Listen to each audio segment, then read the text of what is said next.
পৃথিবীর ইতিহাসে এরকম ধরনের ঘটনা আরেকটা হয় নাই, সেটা হলো আলী আসগারের শাহাদাত।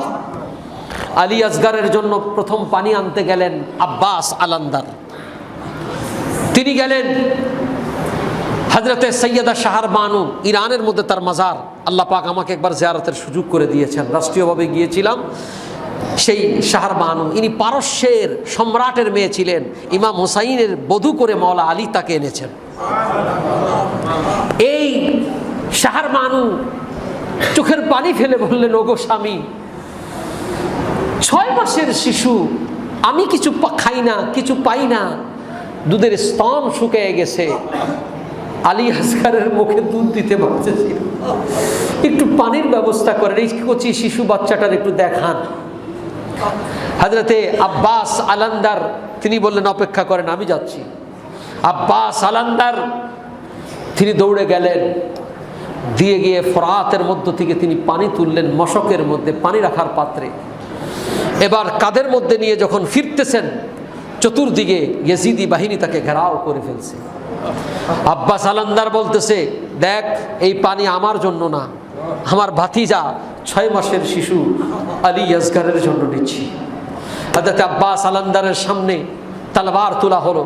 আব্বাস আলান্দার তলোয়ার তুললেন, ডান দিকের পেছন থেকে আক্রমণ করে কাপুরুষের মতো হযরত আব্বাস আলান্দারের ডান হাতের কবজি ফেলে দেওয়া হলো। হযরত আব্বাস আলান্দার মশকটাকে বাম দিকে কেনে ধরলেন, আবার বাম দিকে পেছন থেকে তলোয়ারের আঘাত দিয়া বাম হাতের কবজিকে ফেলে দেওয়া হলো। হযরত আব্বাস আলান্দার টান দিয়ে ওই কাটা হাত থেকে পানির মশকটাকে মুখের মধ্যে কামড়ে ধরলেন। হযরত আব্বাস আলান্দারের পেছন থেকে তীর নিক্ষেপ করা শুরু হলো। হযরত আব্বাস আলান্দারের পেছন দিকে তীর নিক্ষেপের পর আব্বাস আলান্দার ঘোড়া চালিয়ে এগিয়ে যাচ্ছেন কাফেলার দিকে।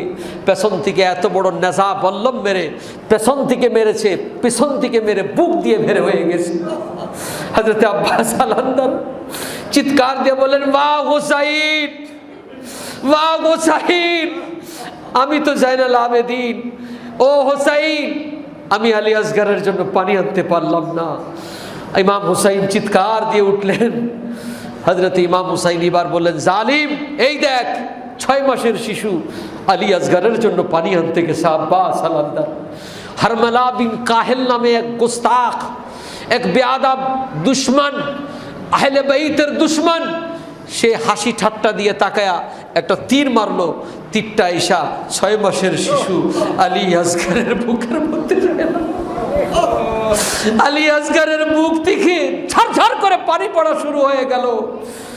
ইমাম হুসাইনের দাড়িটা লাল হয়ে গেল, চেহারার মধ্যে রক্ত আসলো। ইমাম হুসাইন এই দৃশ্য দেখে বললেন, আল্লাহুম্মা ইন্নী উশহিদুকা হাউলাইল কওম, আল্লাহ, এই সম্প্রদায় আমার সাথে যে আচরণ করেছে, আমি দুনিয়ায় কাউকে সাক্ষী রাখলাম না, তোমাকে সাক্ষী রাখলাম, কিয়ামতের ময়দানের বিচার তুমি করবে।